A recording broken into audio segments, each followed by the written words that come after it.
A brown envelope has been a symbol of corruption and deception in this country for a long time now.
Well lads, what's the story? It's Postpunk Podge here.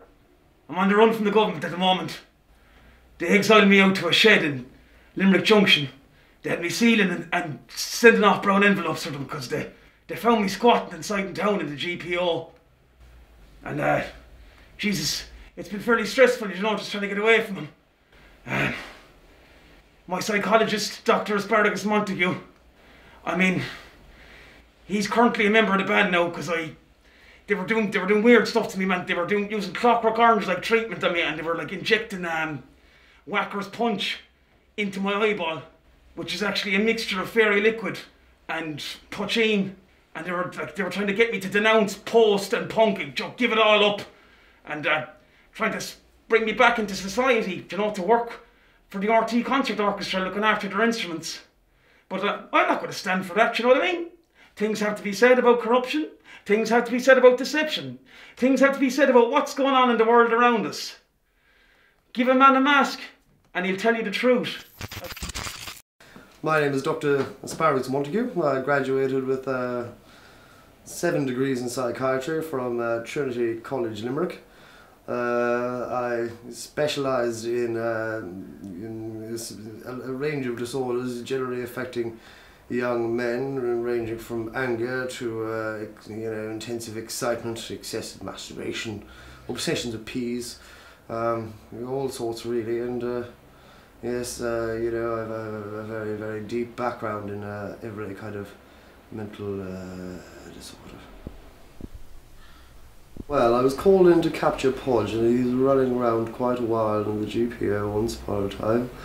You know, I was a practicing psychiatrist at the time, and you know, it was quite wild. So once we captured him and we had to bundle him, he was quite violent actually, it was quite awful. And we bundled him into the back of a van, and we had to bring him to Limerick Junction, far away from all kind of society, I suppose. So, you know, it was quite a time, and you know, it was very, very difficult. He's quite a large chap and very good at waving a hurl around, and it was quite dangerous actually. I find that the mask helps me express who I really am, because I'd be a nervous person and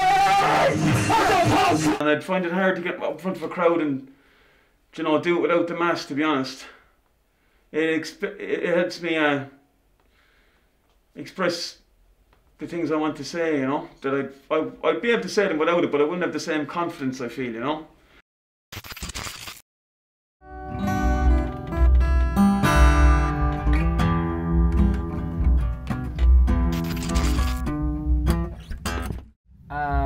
The first time I experienced Postpunk Podge was probably the collaboration he did with Naive Ted. My friend Steve is really into a lot of the unseen stuff, and he kind of showed us it, and we were like, oh, who the fuck's this guy?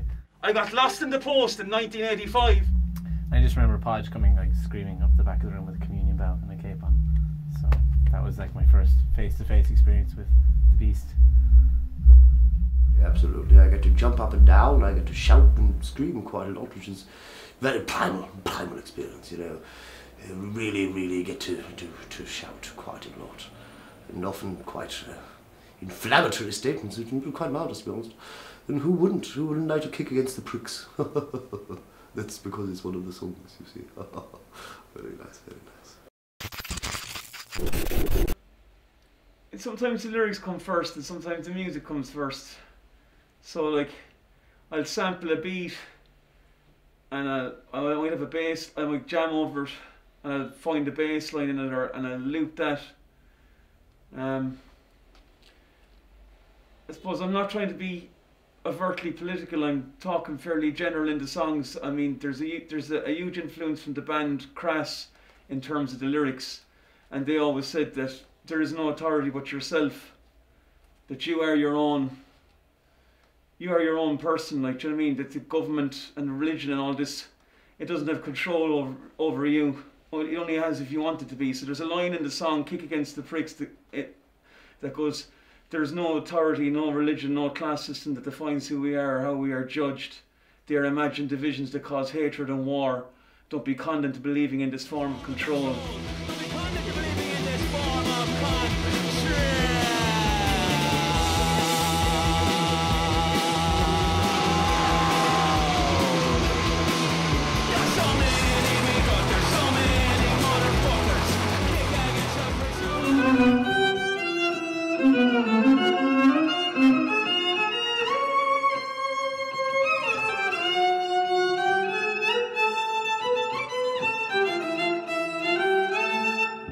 The chords to that? No.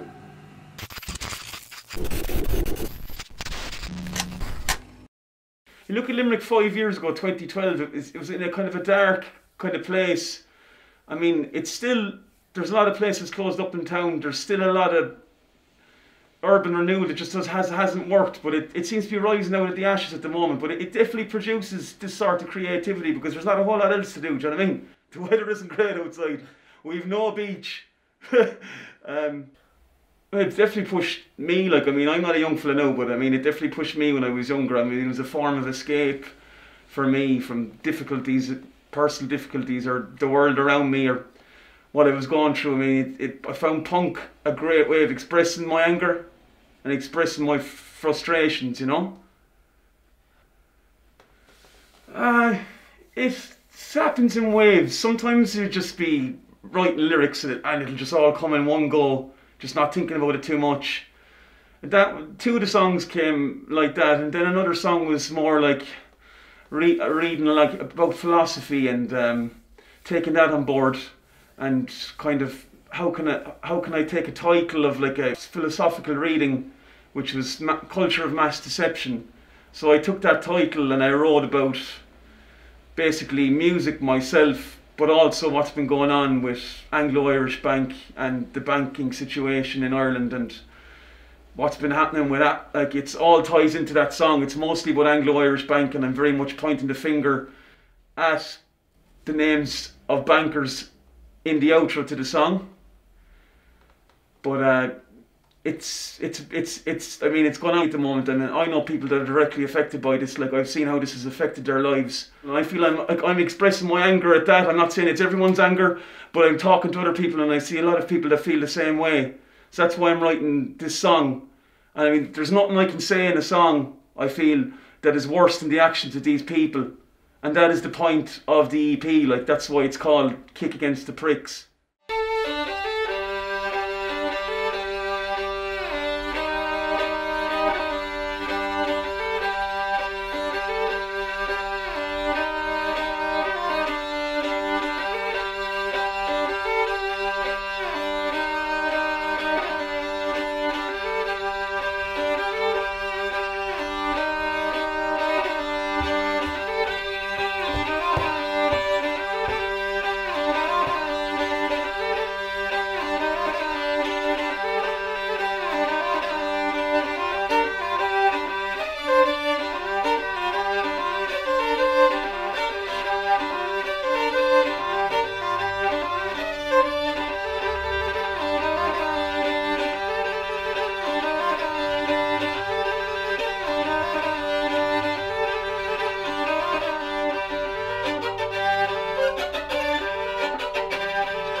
hits home with me, then that's usually what I like about it. Like I like all genres of music as such, you know.